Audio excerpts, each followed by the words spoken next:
স্বপ্নে নিজের সন্তানকে কোরবানি করতে দেখলে তার ব্যাখ্যা কি জানালে উপকৃত। নামাজ পড়ার সময় শুধু ফাতেহা পড়ে রুকুতে চলে গিয়ে মনে পড়ে তাহলে কি করব? ফারজানা হুসাইন, সাজদায়ে সাহু এর নিয়ম কি? স্বামী মারা গেলে মেয়েদের সাদা শাড়ি পরা কি জায়েজ? শেখ তানজিম হাসান আপনি জানতে চেয়েছেন কোরআন তেলাওয়াত শেষে সাদাকাল্লাহুল আযীম বলা বিদআত হলে আমাদের দেশের কোরআন তেলাওয়াত প্রতিযোগিতাগুলোতে এটি দেখা যায়, এর সমাধান হতে পারে কিনা? ভাই তানজিম হাসান, কোরআন তেলাওয়াতের শেষে সাদাকাল্লাহুল আযীম বলাটা গণহারে এটাকে আমরা বিদআত বলি না। কারণ কোরআনে কারীম তেলাওয়াতের শেষে কেউ যদি আল্লাহ সুবহানাহু ওয়া তাআলার প্রতি বিশ্বাসের জায়গা থেকে, ঈমানের জায়গা থেকে আল্লাহ যা বলেছেন সেটাকে বিশ্বাস করে তিনি যদি নিজের ভেতর থেকে প্রকাশ করেন যে আমার রব যা বলেছেন তা সত্য বলেছেন, অর্থাৎ আল্লাহ তাআলা সত্যায়ন করে এরকম কোনো কিছু বলেন মাঝে মধ্যে, তাহলে সেক্ষেত্রে এটি বিদআত হবে না।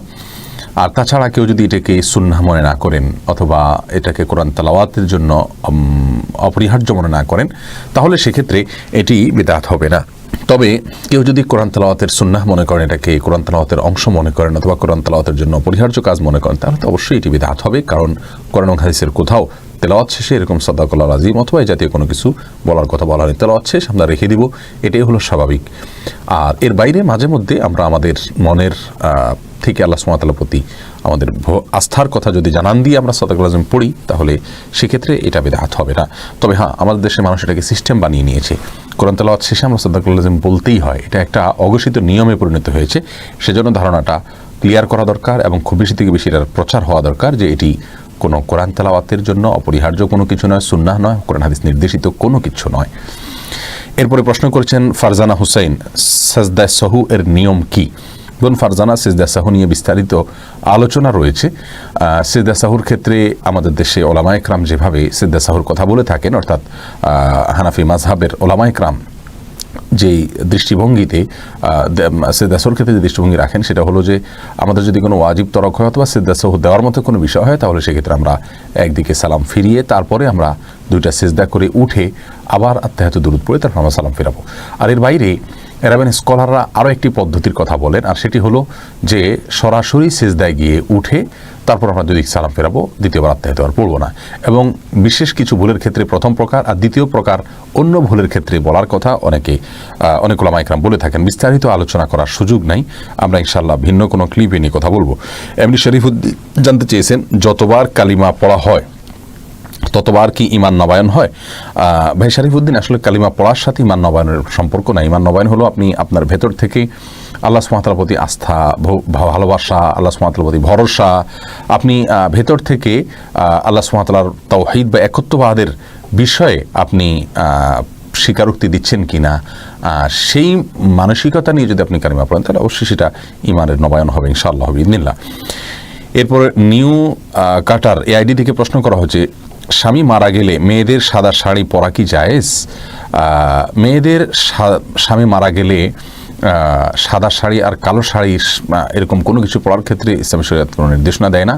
ইসলামী শরিয়া বলে কোনো স্ত্রী লোক তার স্বামী যদি মারা যান তাহলে 4 মাস 10 দিন পর্যন্ত তিনি শোক পালন করবেন, আর শোক পালনের অংশ হিসাবে তিনি খুব বেশি সাজসজ্জা করবেন না, গহনাগাতি ইত্যাদি ব্যবহার করবেন না, স্বাভাবিকভাবে চলবেন, সাদাই পড়তে হবে এরকম কোনো কথা নেই। সচরাচর তিনি বেড়াতে গেলে বা কোনো অনুষ্ঠানে গেলে, কোনো মেহমান অতিথি আসলে তখন যে পোশাকগুলো পরেন এরকম কোনো পোশাক পরবেন না, বাস এটাই হলো সবচেয়ে গুরুত্বপূর্ণ বিষয়। কিন্তু এর বাইরে তাকে বিশেষ কোনো কালারের কাপড় পরতে হবে, সাদা পরতে হবে এমন কোনো বাধ্যবাধকতা ইসলামী শরীয়তে নাই। এরপরে প্রশ্ন করেছেন মঞ্জুরা পারভিন, আপনি প্রশ্ন করেছেন রুকু থেকে সোজা হয়ে দাঁড়িয়ে রব্বানা আলাকাল হামদ বলবো নাকি রব্বানা ওয়ালাকাল হামদ বলবো? দুইটাই বিশুদ্ধ হাদিস দ্বারা প্রমাণিত, বরং কোনো কোনো বর্ণায় আল্লাহুম্মা রব্বানা আলাকাল হামদ, আল্লাহুম্মা রব্বানা ওয়ালাকাল হামদ এরকমও আছে, যার কারণে আপনি যে কোনোটা পড়েন তাতে আপনার সালাত আদায় হয়ে যাবে, সুন্নাহ আদায় হয়ে যাবে, যেহেতু সবগুলোই হাদিস দ্বারা প্রমাণিত। আর কাসরাতুল মাবানি তাদুল্লু আলা কাসরাতুল মাআনি, এই মূলনীতির আলোকে আপনি রব্বানা ওয়ালাকাল হামদ যদি পড়েন অথবা আল্লাহুম্মা রব্বানা ওয়ালাকাল হামদ যদি পড়েন তাহলে সেটা বেশি ভালো। এমপি জাফর ইকবাল আরিফ, আপনি জানতে চেয়েছেন স্বপ্নে নিজের সন্তানকে কোরবানি করতে দেখলে তার ব্যাখ্যা কি জানালে উপকৃত হব। ভাই জাফর ইকবাল, নিজের সন্তানকে কোরবানি করতে দেখলে তার নির্দিষ্ট ব্যাখ্যা কি আমি বলতে পারবো না, কারণ আমি স্বপ্ন ব্যাখ্যা বিশেষজ্ঞ নই। স্বপ্নের ব্যাখ্যা বোঝেন এমন ওলামায়ে কেরামের সংখ্যা খুবই নগণ্য, হাতে গোনা। আপনি এরকম কোনো আলেমের শরণাপন্ন হলে আপনার এটা সবচেয়ে ভালো হবে।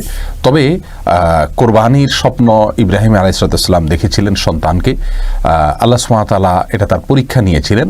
নবীদের সে স্বপ্ন আর আমাদের স্বপ্ন কখনো এক নয়। এটাও হতে পারে যে আল্লাহ সুবহানাহু ওয়া তাআলা আপনাকে, আপনার সন্তানকে আল্লাহর রাহে দেওয়ার জন্য, আল্লাহর পথে তাকে পরিচালিত করবার জন্য আল্লাহ সুবহানাহু ওয়া তাআলা আপনাকে উদ্বুদ্ধ করছেন, নির্দেশনা দিচ্ছেন। আল্লাহু আ'লাম বিসওয়াব।